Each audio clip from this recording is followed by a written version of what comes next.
zdravo. Ovo je opis pištolja češke zbrojevke 75 SP01 Shadow. Ovaj pištolj se pravi u Češkoj Republici od fabrike češke zbrojevke. Ja ću malo da pričam o njemu. Pa prvo da pogledamo zašto je ovaj pištolj predviđen. Kad već govorimo o češkoj zbrojevci 75 SP01, on izlazi u 4 varijante. Prvo CZ75 SP01, CZ75 SP01 Tactical, CZ75 SP01 Phantom i CZ75 SP01 Shadow, što je ovaj ovde. To su otprilike isti pištolji, samo se razlikuju zašto su predviđeni. Primjera radi, samo bez Shadowa, CZ75 SP01 je više opšte namenski pištolj. Onda SP01 Tactical je više namenjen za vojsku i policiju. Phantom je namenjen više za nošnju. Njegov rukohvat je urađen sav od polimera. Naprimer, Tactical ima dekoker. To su sve neke, da kažemo, sitne razlike. I Shadow, koji je namenjen za praktično streljaštvo. Ovaj pištolj je prvenstveno namenjen za brzu i preciznu paljbu. To mu je osnovna namena, ovom ovde modelu. Da pređem na veličinu i težinu. Ovaj pištolj je dugačak 207 mm, visok je 147 mm, težak je 1180 grama, dužina cevi je 120 mm ili 125, zavisnosti da li ima navoj ili ne. Postoje dve cevi za njega. Broj žlebova je 6 i to je to. Da vidimo vatrena moć. Ovaj pištolj je u kalibru 9x19 ili 9 mm Luger ili 9 mm Parabellum, taj je jedan isti metak. On je u tom kalibru, izlazi u 9x21 za italijansko tržište. Sad, u Italiji je ovaj metak zabranjen zato što se kao smatra policijski ili vojni, neka glupost, i kao izmislili, još dodali 2 mm na čauru, da eto, čisto ne bi mogao da uđe u neki policijski ili otko znam vojni pištolj, otko znam, neka glupost njihova. U tom kalibru, a kapacitet je 18 metaka u ovaj dvoredni okvir.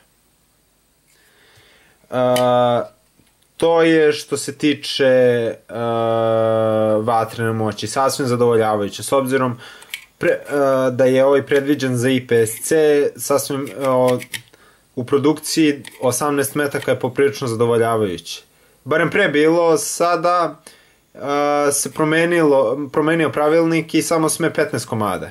U standardu i Openu već može više, ali da ne skrećem s teme. To je što se tiče vatrene moći. Preciznost ovog pištolja je izuzetna. Znači, neko realno očekivanje je 5, možda 4, čak možda i 3 cm, sve zavisi od strelca normalno, ali na 25 metara. Izuzetno precizan pištolj, ima i mnogo dobre nišane. Okidanje je isto fenomenalno, ali to ga najviše i odlikuje, ovo okidanje. Evo, da se uverite, okvir prazan, pištolj prazan. Okidanje je fenomenalno. Prosto vas iznenadi. Jedno od najboljih okidanje za pištolje sa duplom akcijom. Jednostavno je tu fenomenalno. a 80% preciznosti zavisi od okidanja. Ostalo je 20% je nišanjenje i stav i ostalo. Znači, najveći je faktor okidanje. To je što se tiče preciznosti. Fenomenalno, opet ovo je baš predviđen za takmičenja, tako da. Što se tiče ergonomije, ergonomija je odlična kod ovog pištolja. Retko koji, pa čak ja ne mogu da tvrdim, ali možda se smatra najboljim pištoljem što se tiče ergonomije. Fenomenalno kako leži u ruci. Znači, fenomenalno. Jako tanak pištolj. Jednostavno, prosto kao da vam se sali uz ruku. Znači, ima jako veliku površinu. Maltene nema ni jedan deo šake da nije u kontaktu sa pištoljem. Jednostavno, krajnje osjeća se jako stabilnim u ruci. Mnogo je dobar. Ima gumirane korice, baš tako anatomski prilagođene ruci. Jednostavno se smatra jednim od najudobnijim pištoljima za gađanje. To je što se tiče kako se osjeća, to je neko i moje lično iskustvo i samo mogu ga pohvalim u tome. Ovaj pištolj je navodno namenjen za levoruke strelce.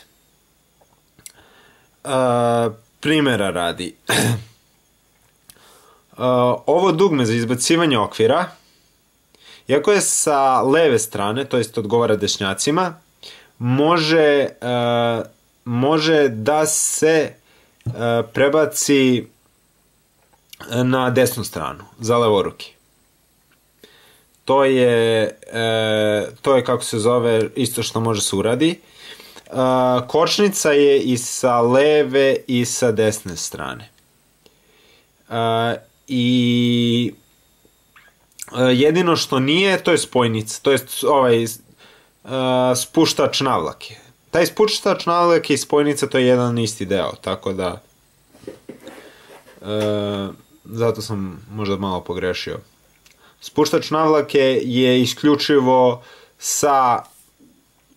sa leve strane. Sad ću da vam pokažem, isto može, levoruki strelci mogu da, kako gađaju, mogu ili kažiprstom da ga aktiviraju, što je malo neudobnije, ili samo da povuku nazad i da puste. To je, kako se zove, njihov način. Inače, pištolj je fenomenal. Što se tiče toga, to mu je možda jedina mana. Nije skroz za levoruke. I sad kad smo već kod kočnice i udarača, što isto odlikuje pištolj i zašto se on razlikuje od mnogih, zato što njegov udarač ima 3 pozicije. Ovo je na duploj akciji, kada je spušten skroz. Kada je skroz spušten, ova prva, u prvi položaj, pištolj može da opali ako je metak u cevi, samo treba naglo da se povuče obarač i on će da opali. Ali šta ne može? Ne može se zakoči. Pištolj ne može se zakoči. To je, tako su konstruisali taj pištolj, u slučaju da se nosi, da ne može slučajno da se aktivira kočnica, jer primjera radi, mnogi ljudi su poginuli tako što im je kočnica bila aktivirana i onda kad su trebali da izvade pištolj, da dejstvuju, nisu se setili da im je kočnica bila, odnosno da je pištolj bio zakočen i nisu setili da otkoče i tako neki ljudi su izgubili život. Ja tačno znam jednu priču sa kasirom, kako je isto mogao pogina, ali da ne skrećem s teme, isto zbog kočnice. To je što se tiče prve pozicije. Što se tiče druge pozicije, samo nategnete i u ovom položaju je udarač. I dalje je dupla akcija. I dalje pištolj može da opali, ali možete da zakočite. I kada zakočite, ne možete da opalite, niti ne možete da repetirate. Pištolj je skroz zakočen. Ne možete čak ni da nategnete, da uđete, kao što kažem, pištolj je skroz zakočen. Tako ovo jeste jako dobra kočnica. Kada otkočite, inače se jako lako otkočuje, vi možete da opalite pod duplom akcijom, a možete i da stavite jednostruka akcija. I tako možete isto da aktivirate, ista priča, ne može da se repetira i to je to. Šta isto sam zaboravio da kažem, da ovaj pištolj nema blok kočnicu. Za razliku od CZ999 ili CZ99.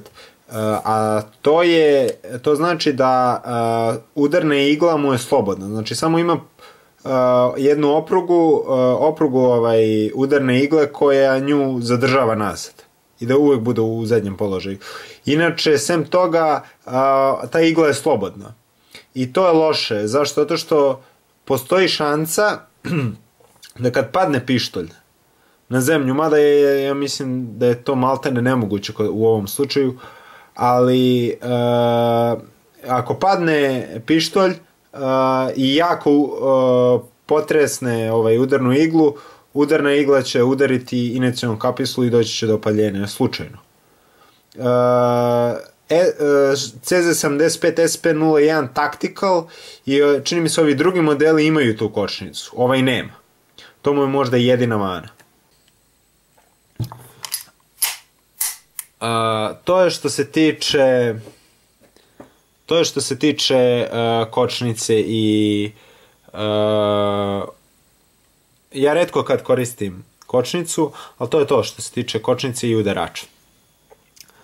Da pređemo na obarač.